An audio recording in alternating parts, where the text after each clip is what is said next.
All right, let's get started. So I'm also recording this, and we'll send you a recording of this this webinar today after the meeting. Let me quickly outline what we're doing today. So I'll start with some introductions, and then I will hand it over to Brian Brady from Ferris State University, who's going to talk a bit about using AI into coding courses, specifically from a sort of a non-CS. But I'll let him talk about that. Then we'll do a showcase of what we've been working on and our AI assistant that will be launching soon. A bit about the release, the future vision with it, and then we'll have plenty of time for Q&A. We expect the total webinar to take about 40-45 minutes. So there's plenty of time for interaction and questions and all that stuff. If you have any questions in the meantime, feel free to just pop them in the chat, and then we'll open up the floor sort of at the end. Quickly introducing, so my name is Yuri, I'm CEO at CodeGrade. I'm also joined here by Thomas, Lena, and some others of our product team and our sales team.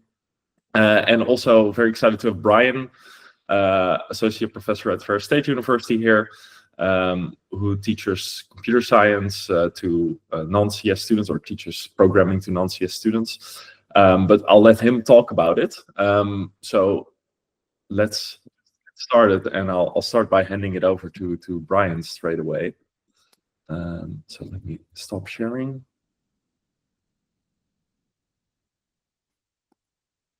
All right, I am picking a window to share. So let's see here. And we should be able to see there you go. Hopefully everybody can see that. Maybe a thumbs up somewhere. We can. Good.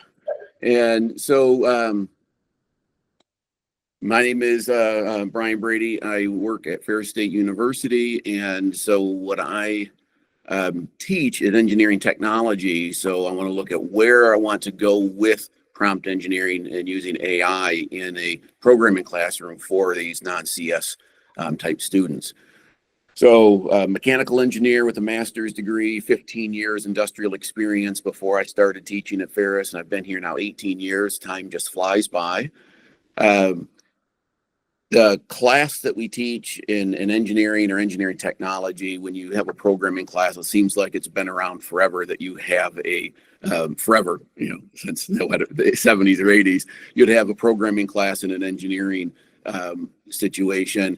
And we're not trying to train our graduates to be professional programmers. And sometimes we can lose sight of that, especially if it's a CS type of person who's teaching it. And so we teach our own class, and I teach that to our third-year students. And so we want them to know that programming is there as a tool for them to help solve problems, automate systems, processes, things like that.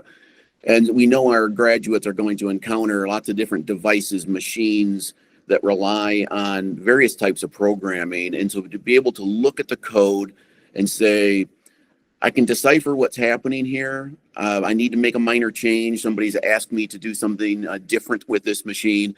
So maybe I can do that because I have a little bit of confidence and I know what code can look like, or to automate aspects of their engineering.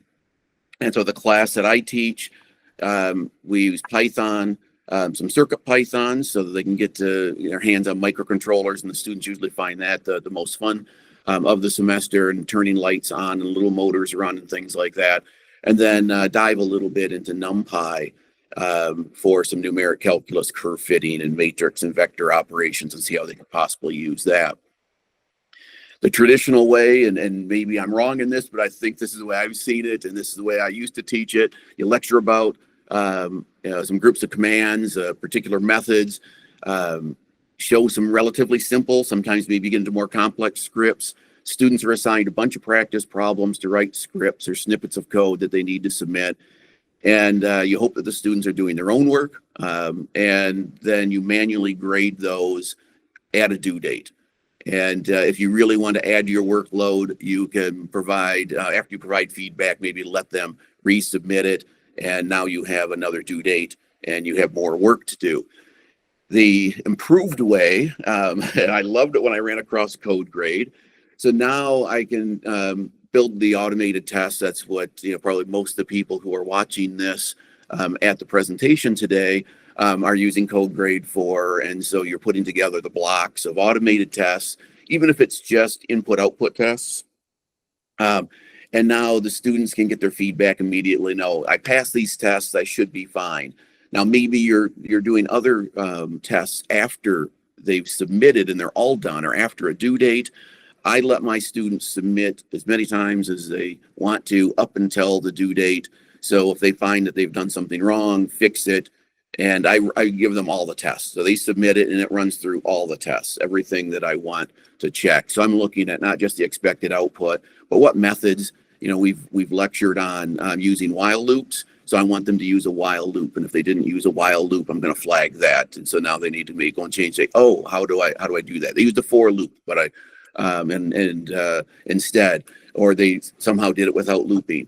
I want to look at the structure. I want to see, did they set up their print statements maybe for the number of decimal places I want to see, whatever it may be. And then it gives them that feedback and they can go back and fix and resubmit.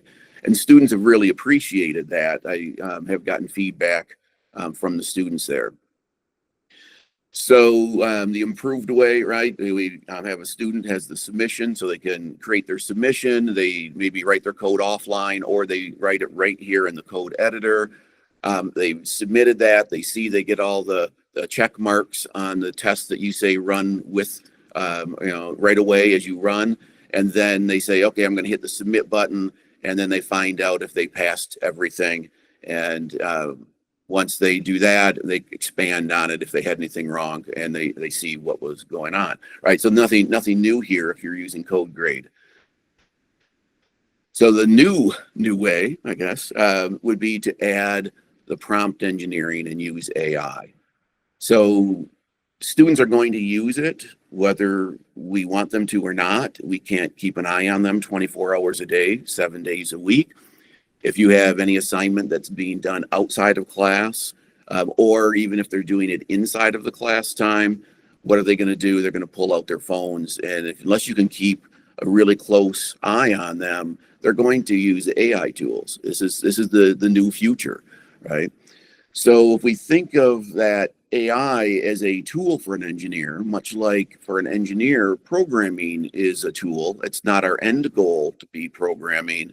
Our goal is to make a machine run a certain way. Our goal is to automate a process. Our goal is to calculate something that might be more complex than we want to do just on pencil and paper, and then be able to do those calculations over and over again. It's like change from slide rules to calculators, to graphing calculators, to programmable calculators, to computers, to applications in our phone that can do all the work for us. And if we're not doing that and having students do things maybe the old way, they're going to get out into the working world and they're not going to have seen maybe better ways or proper ways or more creative ways to use these tools, and like AI.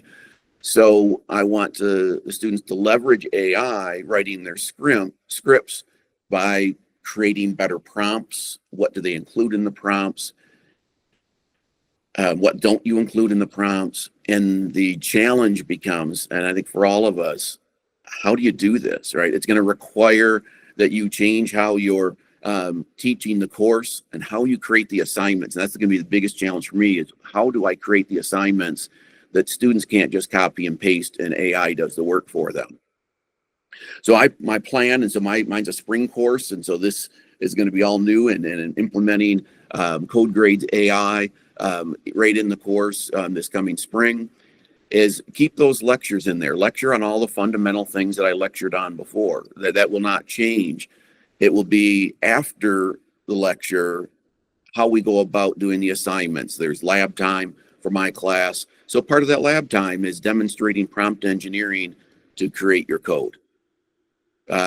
How to use and write test cases, which we haven't done because we focused more on writing these short scripts and functions and so forth, that just to understand the basics and demonstrate that you can do that. So now if I write my descriptions differently, and what I think here is I'm going to need to provide less detail and let this engineering student be the engineer and let them use coding as the tool versus me giving them more and more coding type of hints.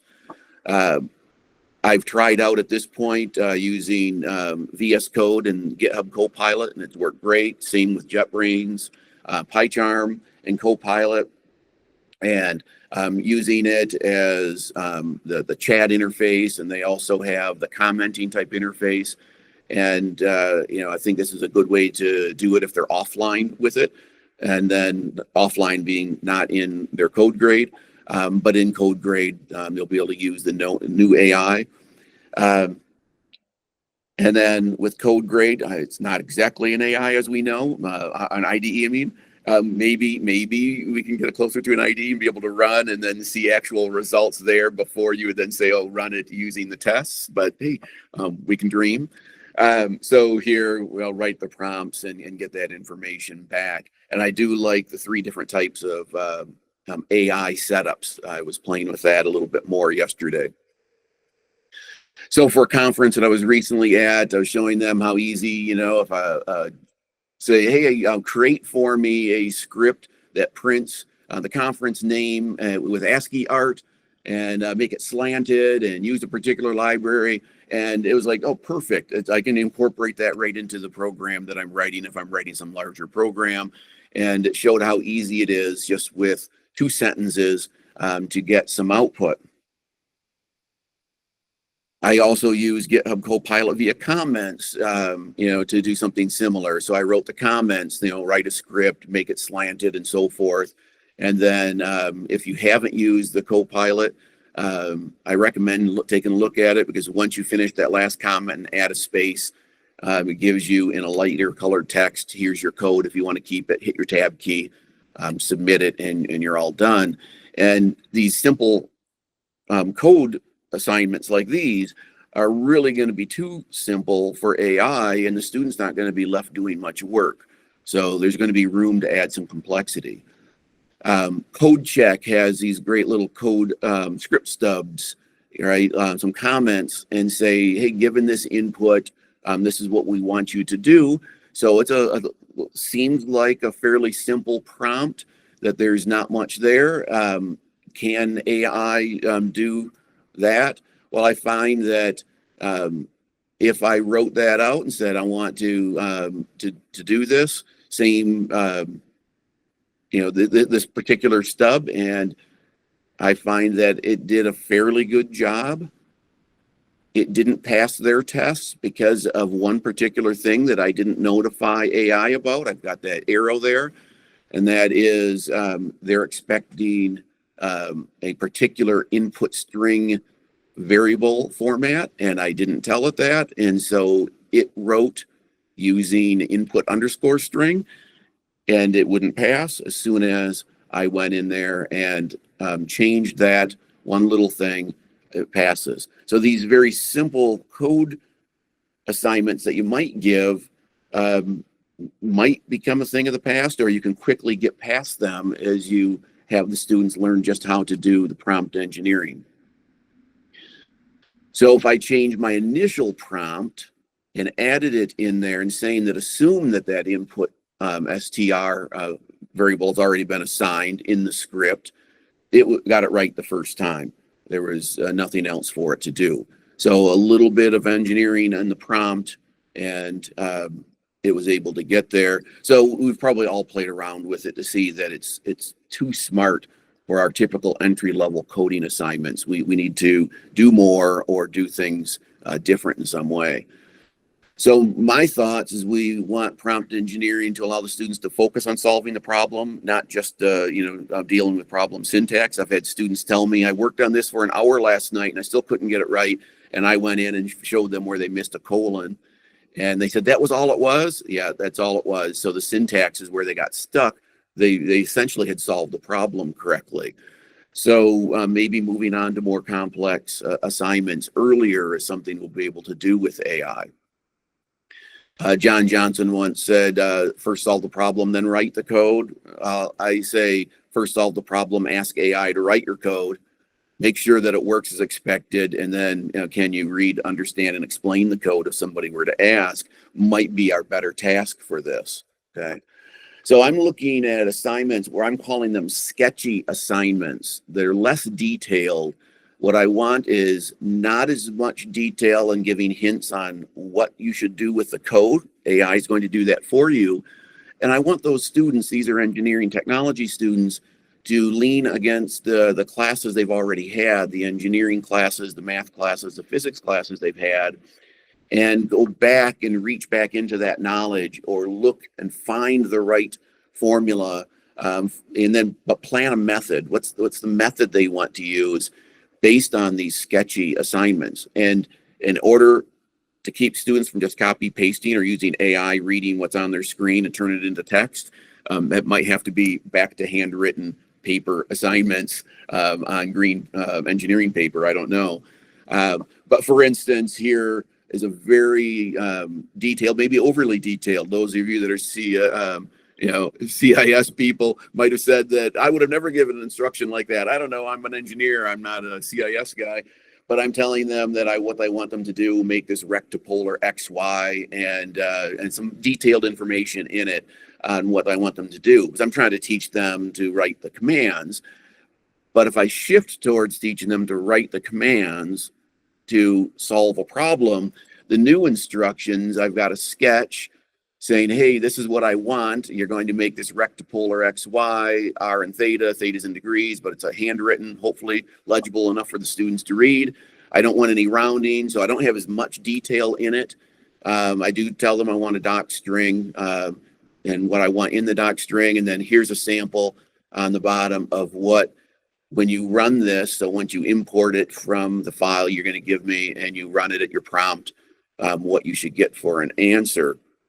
So now the students are going to have to take that and run with it and decide what I can do. So if you were to say, well, this is a simple assignment, I'm going to run this one straight in CodeGrade. I'm going to click on the assistant and pop it up. In the assistant, I want them to create I started out really simple, like see how this works. So the student says, create a function that converts X to Y to R to theta for me. They gathered that from my sketchy instructions.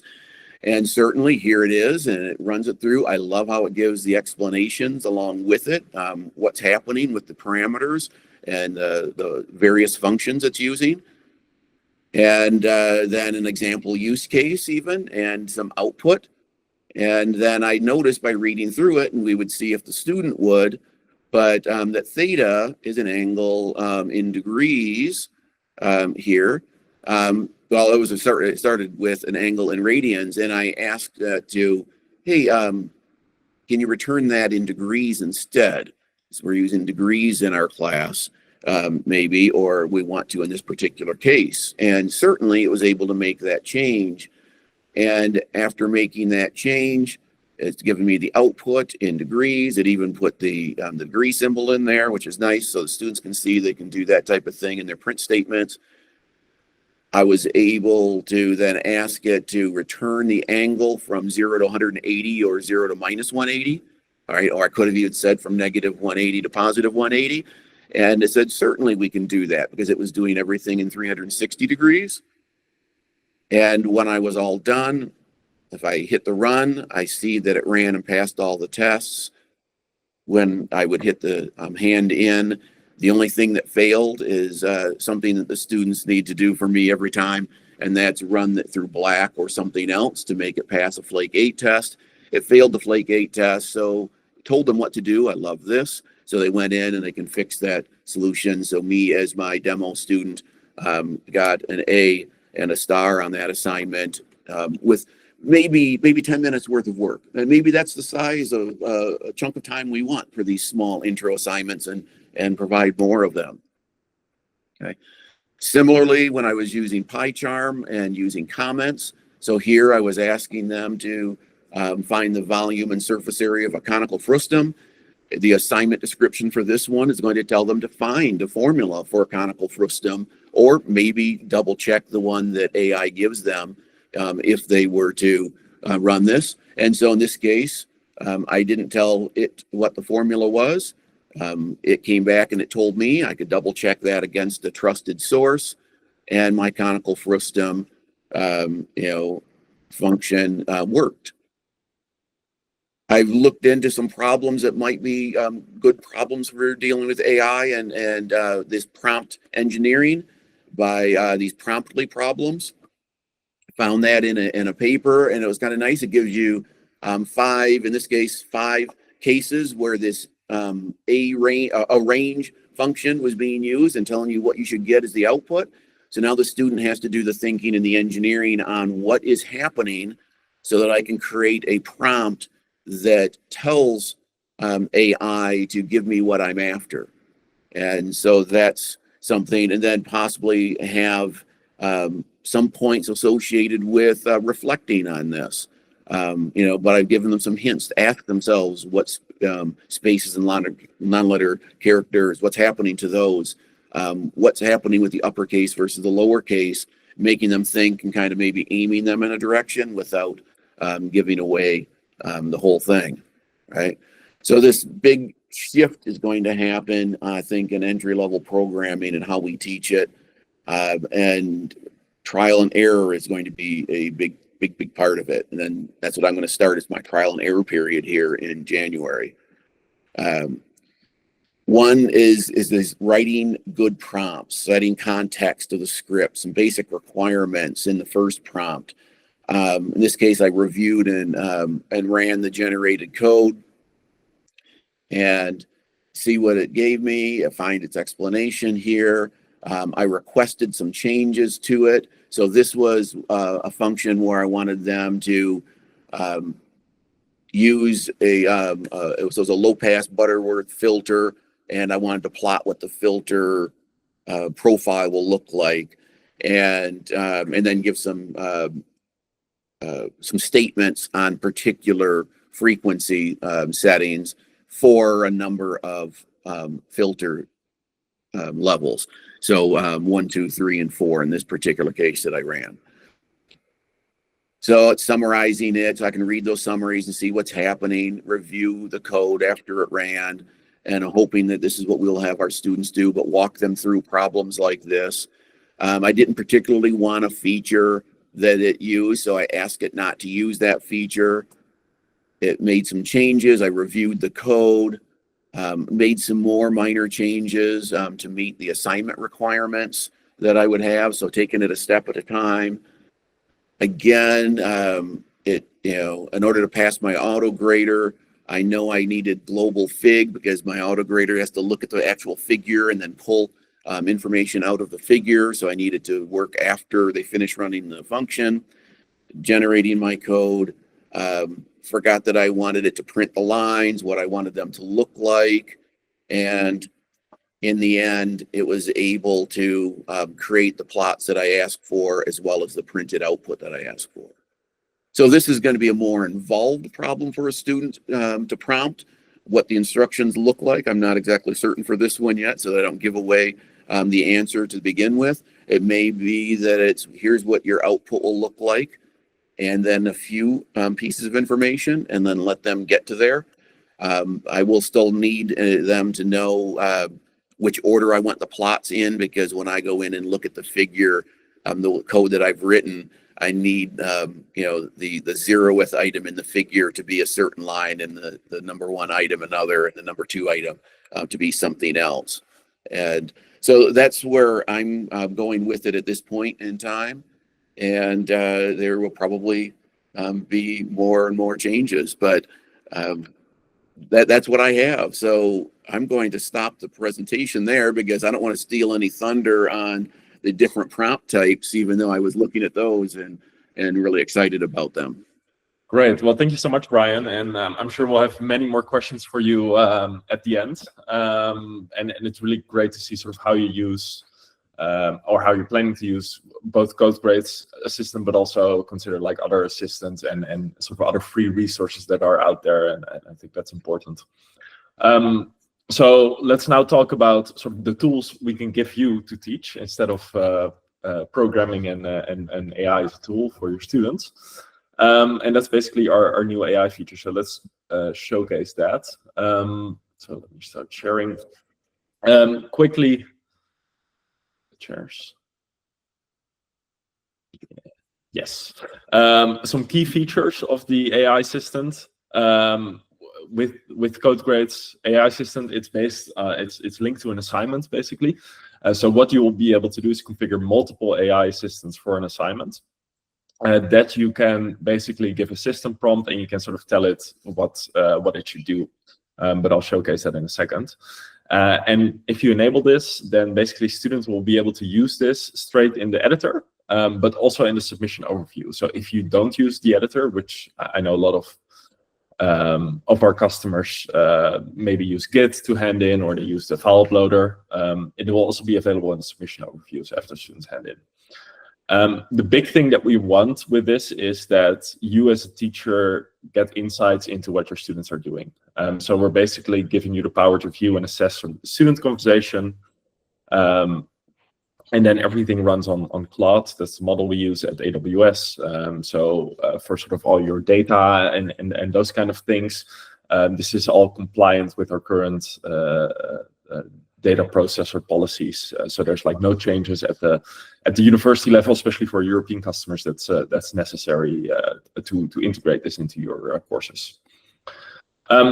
Let me jump into a demo, and let me go into the student view. So I basically have the editor open with like a Fibonacci assignment here, and then let me just quickly put in some codes. Right. And then again, you can use this normally, so students might run the audit test, and it will run. But they will also, once the AI system here, there will be a button here with the assistant. And basically, what I will be able to do is this is sort of how it opens. For this specific assignments, there are 3 different assistants that have been configured. One focusing on learning, another one on sort of feedback and the code review, and then another one on actual coding. So this is sort of more like a full coding assistant. So I can just go in here and ask it a question. For instance, can you explain Fibonacci sequence? And once I start it, it will basically immediately give me an answer, and it will explain the Fibonacci sequence. And then maybe I'll ask, can you implement this in C++? And it will say, I can't implement it for you because this assistant is basically configured as a system prompt to be focused on learning. So it doesn't give away any answer to the student. It will help the general approach and all that stuff. But if I compare this to, for instance, if I go a new chat and I go to this coding assistant, which is a bit more powerful to the student, can you implement the Fibonacci sequence in C++? Now it's all of a sudden happy to show you how to do this, and we'll give an implementation here. In this case, a recursive one, and we can just copy paste this into the editor and run the test and all those things. So basically, you as a teacher will be able to sort of do whatever you want to give students access to whatever assistant you please, or even multiple. So they can always just create a new chat and switch to a different one. For instance, the feedback. And then I might say something like, can you back this code? And then run it. And then it will give me some feedback on the code. So that's great.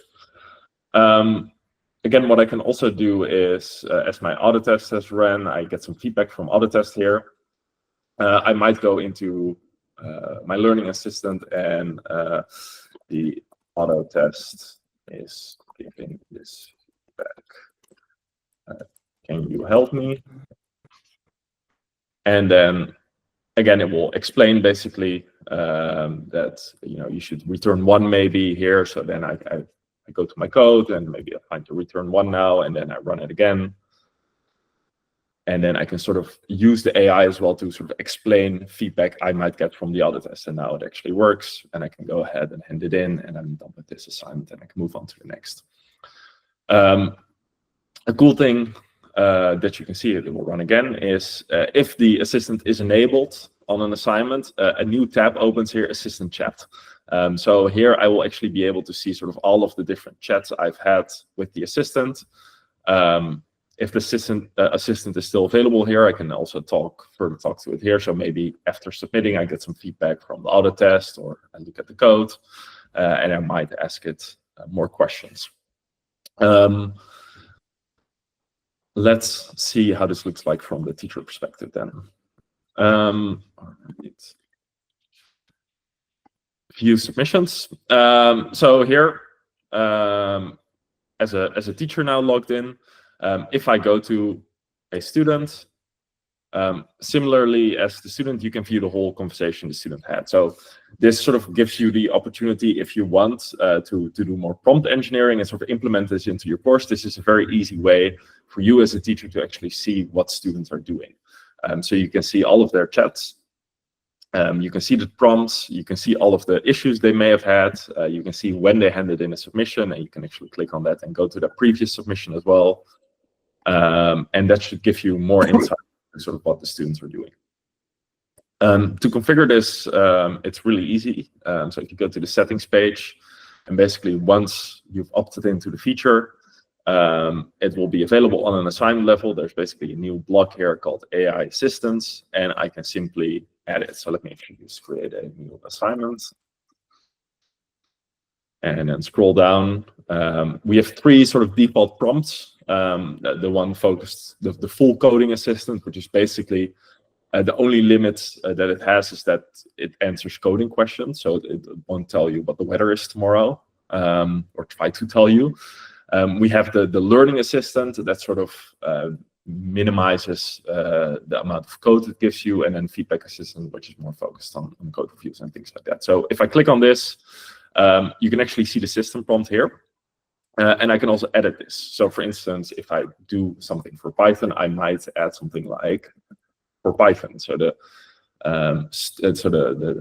assistant will be primed with that. And then maybe this is a specific assignment on some subject, so you might add some more information in here.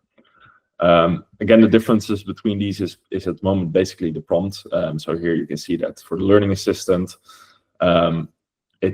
you may never use the code. The user offers directly, don't perform coding tasks, all that stuff. And then for the feedback assistant, again, we have another system prompt, making sure it's constructive and all those things. And basically only offer code snippets with examples of improvements. Once you create these, submit it, they're enabled. And if at some point you want to make sure that students cannot send messages anymore to the AI assistant, you simply set it to disabled, submit it, and then they can still see the conversations they had. You can still see the conversations they had, but they cannot send new messages. So that's sort of a quick initial demo of the feature. It's the goal basically is to make it really simple for you to switch on. And for your students to use it. As you can see in the demo already, it's generally really fast with giving answers. So it should be very responsive to your students. Let's move back to the slides and talk about sort of the future vision of it, but also sort of how we're doing the beta and all those things.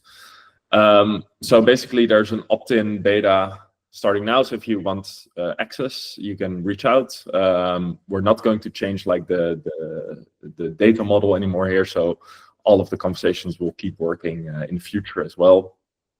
And then we aim to have sort of a full sort of opt-in release in January 2024. So you can actually implement it into your courses already.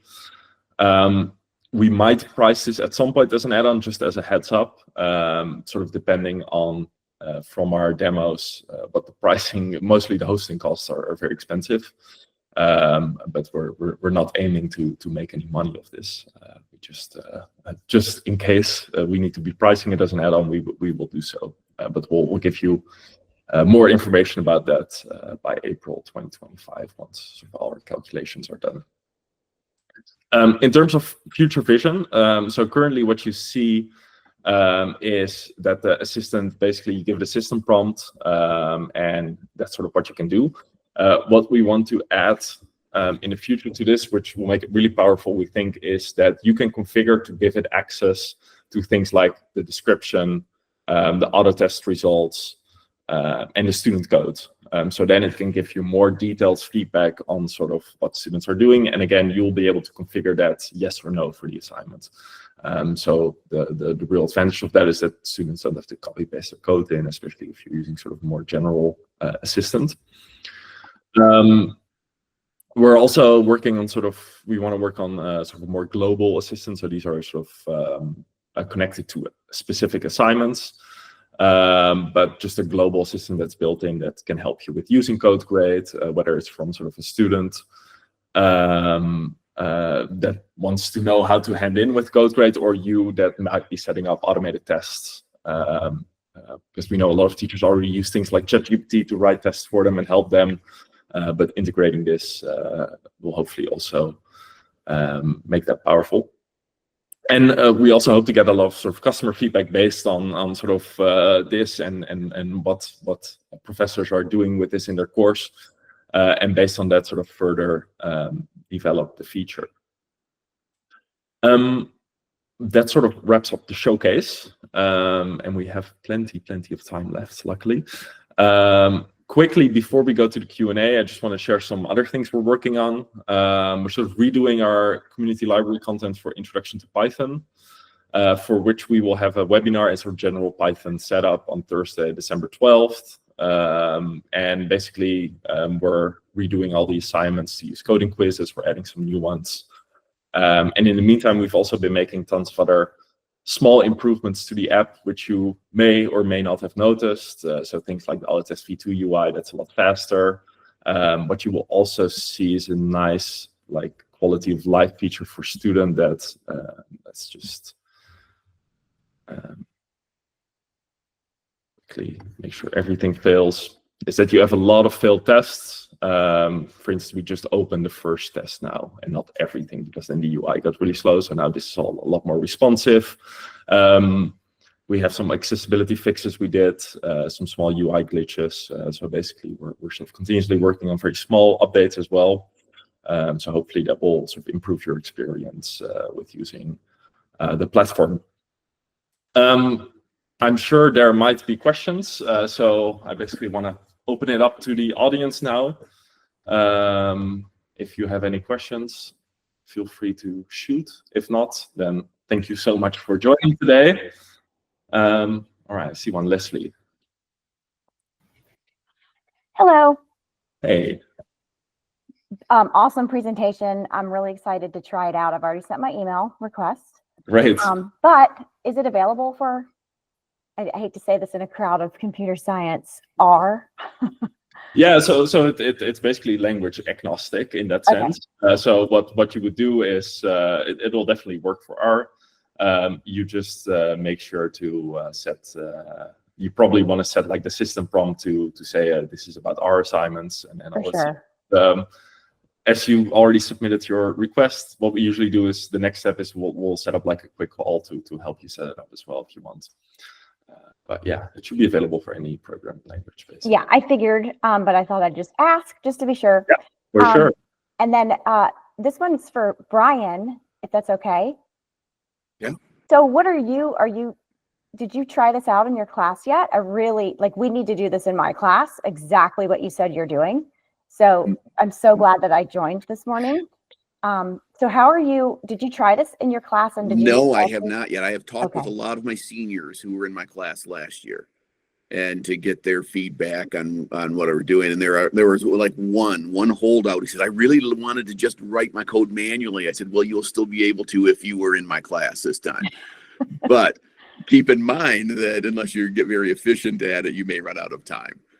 Because it may be more small assignments so that you can learn your prompt engineering or get better at prompt engineering, and then dive into deeper assignments than what I used to use, meaning you're going to have to ask and then keep asking to get these minor changes that you see didn't pass. So it's going to be a constant, probably run and pass, run and then find out what didn't pass, or submit and find out what didn't pass.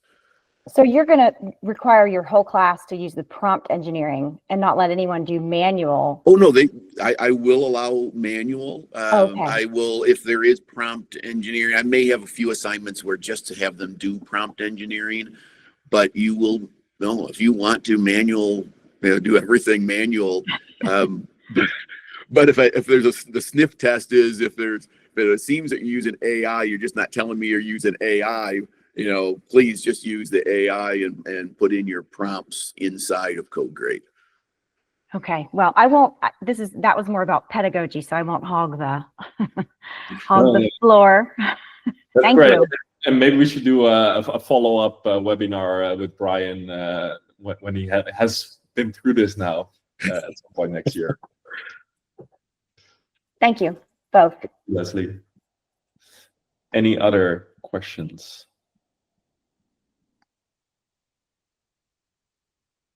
Yes, Alexander. Hi, Alexander from Åbo Academy University in Finland.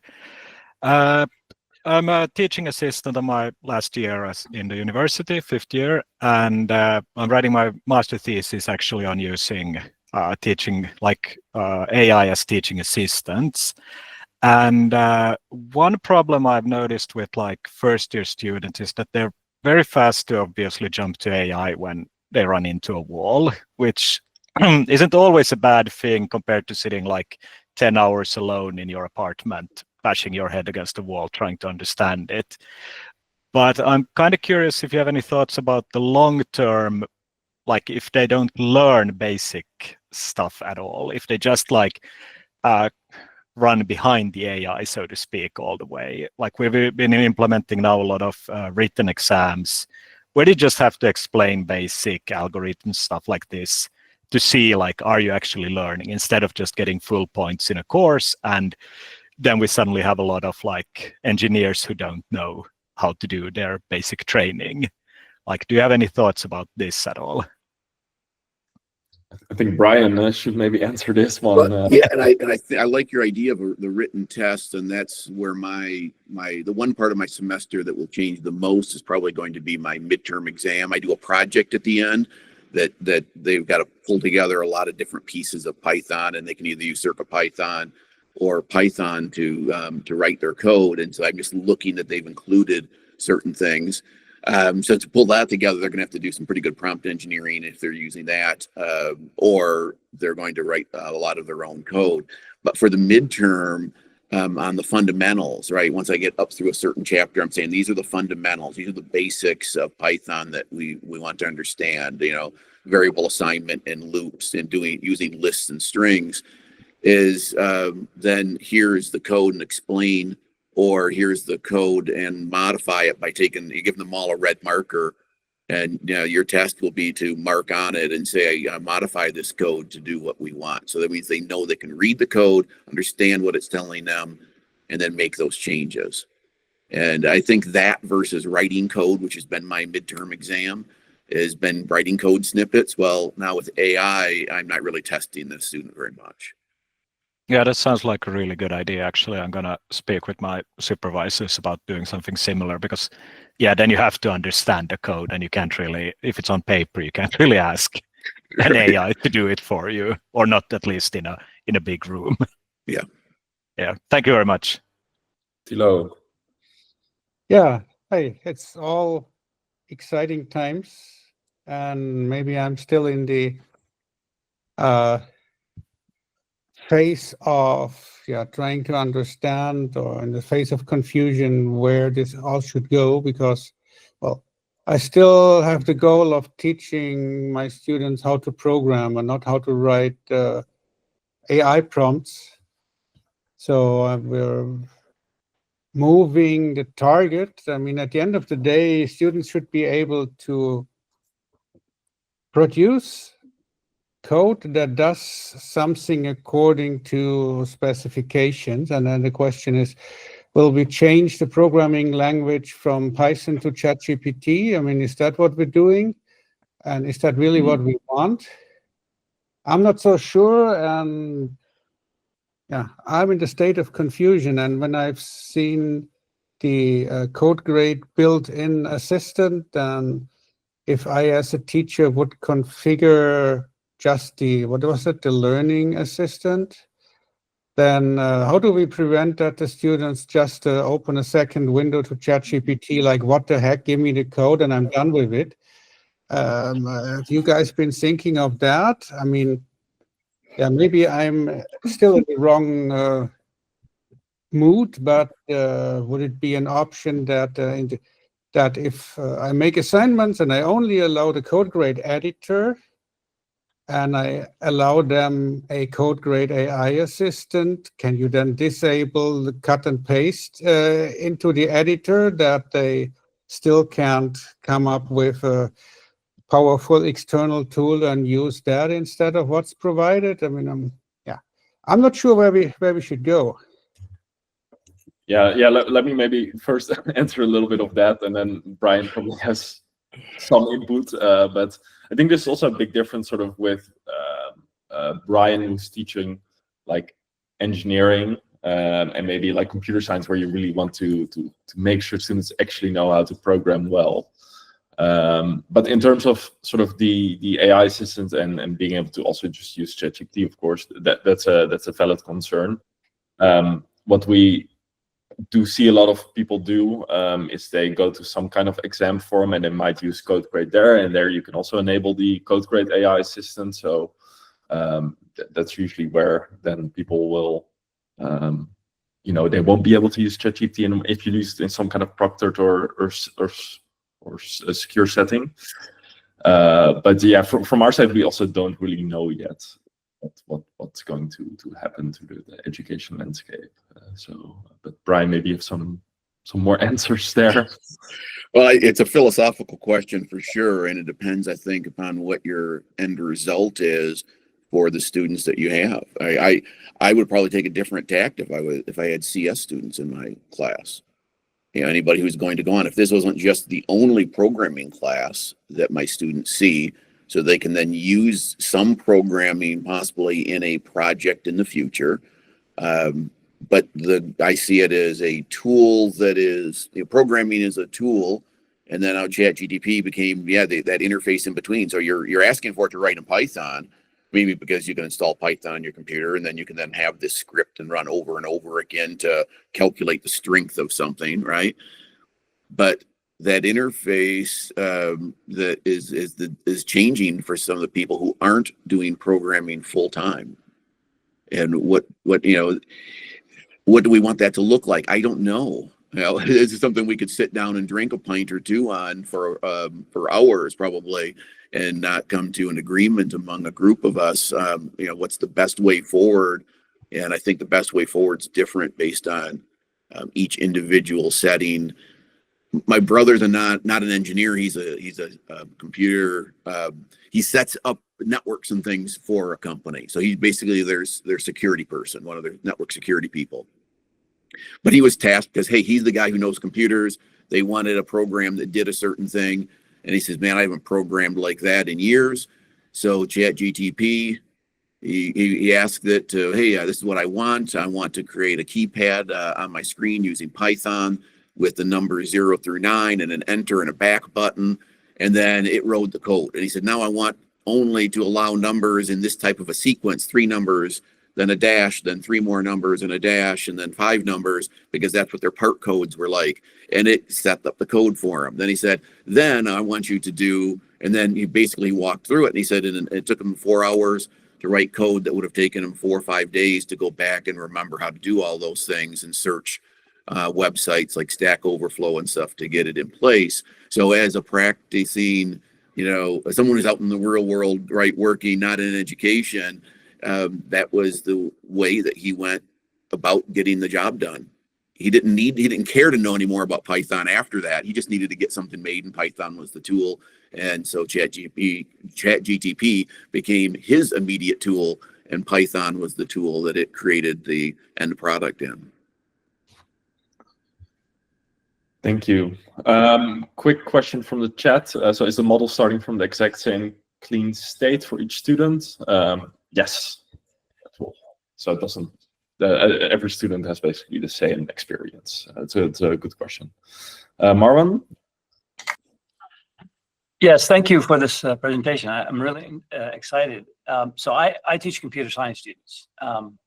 And of course, we always have this dilemma about students copying code from all these AIs. What I really love about this, because it's all about habits and building the right habits in students. We'll never you can't prevent any of this copying unless you build the right habits. So I'm a habits person. So I deal a lot with building the right habits in the classroom and with students and how they do the work. So I think this learning assistant is going to be a plus, because one of the things my students really have fundamental problems with when I give them somewhat sketchy assignments, I'm pretty thorough about the assignment, but I don't give them the details of how to represent the problem. So one of the issues to the problems is, first of all, solving the problem, right? Before they even sit on the computer, right? Is understanding that problem. That's one of the biggest issues I have. And I think the learning assistant, I'll have to test it out, but I think the learning assistant would really be powerful in that aspect. The second is kind of figuring out how to represent the solution that they have so that they can actually start even writing down the algorithm.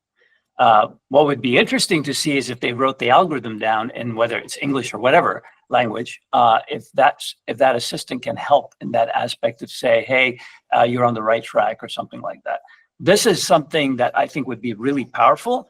I think it would allow, if you have the students and you have them kind of practice this on a daily basis, I think they can build the right habits and then learn really well. So I wanted to make that comment. I think this is something that could be useful.